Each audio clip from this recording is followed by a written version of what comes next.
cha xin tao cao chào chiêu quỳ dìa chào phúa dìa chào chiều công vàng thủ chiều cha thánh dìa lung đầm thảo hoa thảo lung giang hỏi hỏi diệu chiều thánh dìa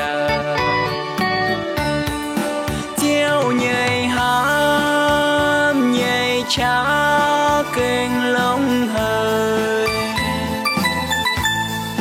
hỏi hỏi thánh chuyện dìa tham chuyện mình mùa sinh lên thành dìa mình bè mới vào hải gian buông xa tan kinh bò nhảy châu tại châu nhau châu cha trong tình hỏi dìa ba dìa táo cao phong dành buồn chiều chiều buốt mới cha kênh tao dành nhảy vào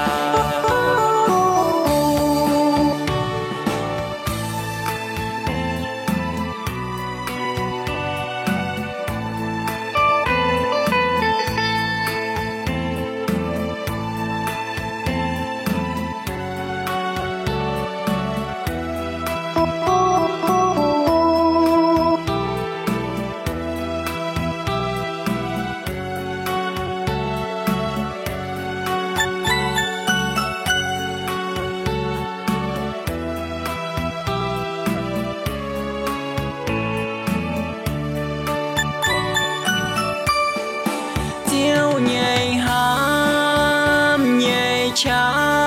kênh lông hơi hỏi hỏi thánh chuyện dìa tham chuyện mình mùa sinh lên thành dìa mình bè mới vào hải gian buông xa tan kinh bò nhảy châu tại châu nhau châu cha trong tình hỏi dìa ba dìa táo cao phong dành buồn chiều chiều buốt mới cha kênh tao dành nhảy vào chiều buốt mới cha kênh tao dành nhảy vào